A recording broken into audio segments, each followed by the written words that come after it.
Alright guys, so today we're going to take a look at Greg's system. Now before we start this video, I just want to say a few things. I have about 30 systems pending for me to share, subscriber system. And I'm going to try to rush them out before I temporarily put this YouTube channel on hold. Because sometime next year, February, I'll be too busy at work and there'll be no more review videos. I might still post casual chat videos just to keep the channel alive. Now for today's system, my only ask is after the video, when you post your comments, to please keep the criticism to yourself, because I don't want these kind of video to, to end up being people just criticizing other people's system. This is really just for fun. All right guys, so enjoy. I'd like to thank Thomas for giving me the opportunity to show my labor of love to his subscribers and anybody who happens to tune into this channel. A little bit about me. I'm 60 years old. I bought my first hi-fi setup back in 1974 at the age of about 13. I think I was 13 when I bought it. And it's obviously been an evolution since then. So I'll try and get through this. Just realize I'm not a professional at this, but I will do my best to convey my thought process and some of the things I did here. Obviously, you see the movie screen back there. So this is what I would consider to be a combination of home theater and a very good 2-channel setup all in one room. Figured I could save money that way, combining everything into one system and expand my budget a little bit more on the things that are important to me. So I'll start in the middle here with my digital, what I mostly use for digital here, and that is the SOtM-SMS Ultra and the matching power supply that I use to stream Tidal and Qobuz from. It's a very good unit. It's made in Korea.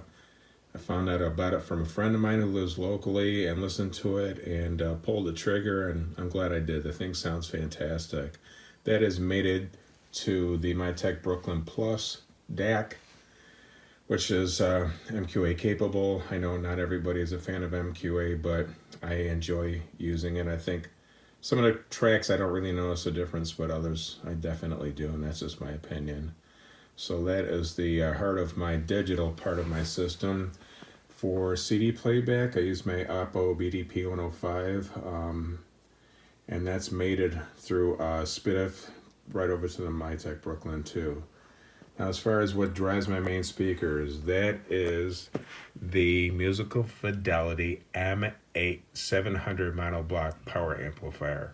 It's 700 watts per channel into 8 ohms, and it does a little over 1,000, I think it was 1150 or 1200 or something like that into 4 ohms. Now people might think, well, that's kind of overkill, and maybe it is, but I got a fantastic deal on these. I've always wanted to try Monoblocks.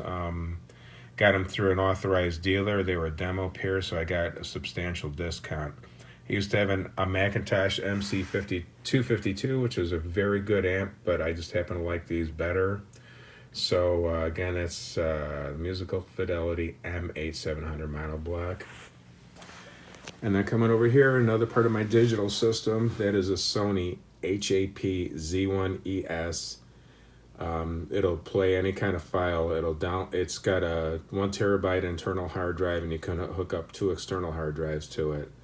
It'll do FLAC. It'll do obviously DSD, any kind of music file you can throw at that thing. It'll play it back. I like that a lot. I've had it probably about, I'm guessing about 5 years now.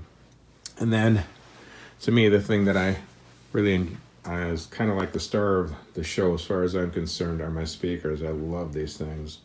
Those are the Ariel Acoustics 7Ts. Not a very well-known company. They're a small company out of Massachusetts, but I've listened to a lot of speakers over the years, and obviously when you go to a showroom or shows in hotels, you don't get the real sound that you get in your room. I bought these used, actually, kind of pulled the trigger, took a leap of faith. I'm really glad I did. I can honestly say that I've never heard a speaker that sounded to me as good as these do, unless you significantly went above their pay grade. I'm talking like 2 to 3 times more at least before I heard anything that I liked more than these. I've heard speakers that cost 2 or 3 times as much of these that I didn't like nearly as much. They image great. They don't need subwoofers. I have a couple smaller subwoofers in here only because I already had them before I bought these.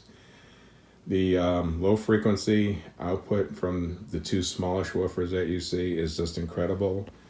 It goes to say that there's something for cabinets, for crossovers. It's not just the size of the woofers or how many you have in the cabinet. I think they have a very nice finish. They are bi-wired because my, well, it was easy to do because the monoblock amps have 2 sets of speaker terminal outputs. So I got an MIT shotgun driving the mids and the tweeters, and an Oracle, I don't know the model of that, driving the woofers. And I'm quite pleased with the sound that I get from the system as is. I have some absorption panels up over there and over there. And then I still do listen to vinyl. There's my direct drive classic Yamaha PX3 turntable. That still works quite well. I had it serviced recently. I've got my headphones back over there. Those are the HiFiMan HE-500s. And there's one of the subwoofers that I was talking about. Now you're going to say, wow, that's really close to your turntable. And you'll be right. But the turntable has very good isolation feet on it. I've got isolation feet under the subwoofer. And I don't play music loud, especially vinyl. I just don't feel the need to play loud music at this point in my life. Well, you know, in the car, sure, but not at home. And there's another one back there. Now, I've got those wired in stereo. They're actually hooked up to my preamp in the back, which I'll show you momentarily. But just to kind of give you a scope of what's going on. There it is right there. So there's my preamp. Now, up there I use that for home theater. That's Marantz. But for stereo, I've always wanted to try a 2 preamp. Another piece that I bought used, got a very nice price on. Went and retubed it, and I love this thing. That is the Balanced Audio Technology VK33. For a 2 preamp, it's very quiet, especially after it's warmed up a little bit. I don't hear any tube hiss from it at all, and it sounds phenomenal.